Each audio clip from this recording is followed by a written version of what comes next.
Баарына каршы демилгечи Үгүт тобунун мүчөлөрү тайпанын ишин жандантуу үчүн фондко каражат чогултуу максатында көпчүлүккө кайрылганы жатышыптыр. Талапка ылайык ар бир топ өзүнүн мүмкүнчүлүгүнө жараша акча салса болот. Бул тайпага чогулган 10 кишинин баары ар кандай маселелер боюнча соц тармактарда өзүнүн жарандык позицияларын билдирип жүргөн блогерлер. Расмий катталуунун бирден бир себеби мамлекеттик телеканалдардан бериле турган бекер убакыт дешет алар. Ал мүмкүнчүлүктү да колдон чыгарбай, өздөрүнүн позициясын элдин калың катмарына жеткирүүнү максат кылып жатышыптыр. Негизи БШКдан катталуу бул биздин борбордук баягы массалык маалымат каржылар аркылуу мындай элге жеткирүү да, дагы бир ойду. Өзүбүздүн эле мындай чектелүү бир аудиторияга жеткирүү эмес, бул ошол Кыргызстандын негизги эле ошол жетпей жаткан аймактарга мамлекеттик телерадио берүү аркылуу жеткирүү максаты да. Үгүт иштеринде соц тармактарды активдүү колдонуу идеясы парламенттик башкаруу үчүн демилгечи тайпасында да бар экен. Алар интернет желеси аркылуу дебаттарды уюштуруу, көпчүлүккө тынбай кайрылууларды жасоо сымал пландарды түзүп коюшуптур. Тиешелүү фондко азырынча акча которула эле экен. Бирок үгүт иштерине байланыштуу кандайдыр бир чыгымдар болсо, баардыгы ал фонд аркылуу өтө турганын билдиришүүдө. Биз мына бүгүндөн баштап ичара чогула баштадык. Анан ар кандай социальный роликтерди даярдай баштадык. Эми соц тармактарда бүгүндөн баштап катуу иштей баштайбыз. Ошол маалыматты парламентаризм деген эмне экенин жеткириш керек. Айыл жергесине эми шаарда деле көп киши түшүнбөй эле парламентаризм эмне экенчи. Анан орус тилинде да албетте маалыматтарды беребиз. Бирок эң негизгиси ошол роликтер аркылуу, анан прямой эфирлерге чыгабыз деп атабыз. Мисалы ошол эле Facebook'тан.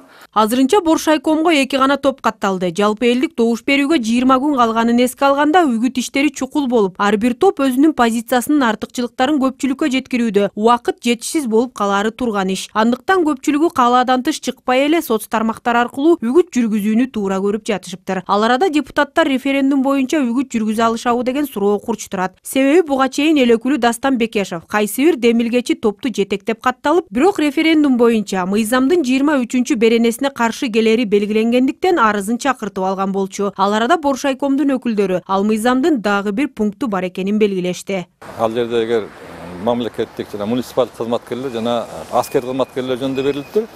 Ал жерде тыюу салгандардын арасына кирген, бирок алар жана кызматтык иш аракеттерин кылып жатканда деп турат. Иштеп жатканда же өзүнүн кызматына байланыштуу иш алып бара жатса, анда үгүттөй албайт.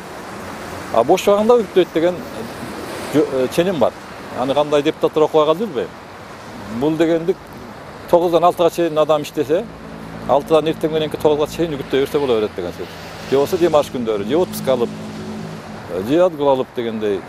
Боршайкомдо үгүт топторунун катталып жатканын айрым депутаттар жакшы жышаан катары сыпатташууда. Бул демократиялык коомдо кадимки көрүнүш дешет алар. Анын үстүнө азыр мамлекеттик башкаруунун формалары жөнүндө көпчүлүккө маалымат бергендер аз болуп жатканы айтылууда. Дал ушул учурда үгүт топтору алардын артыкчылыктары же кемчиликтери тууралуу айтып берип, маалыматтык жактан байытуу иштерин жасашат дешет алар. Демократиянын дайыр көрсөткүчү, эгерде парламенттик дагы өтпөй, президенттик дагы өтпөй калса, анда баарына каршы жеңе турган болсо, анда азыркы система кала берет да. Бул эми жөнөкөй тил менен аралашма система деп атабыз.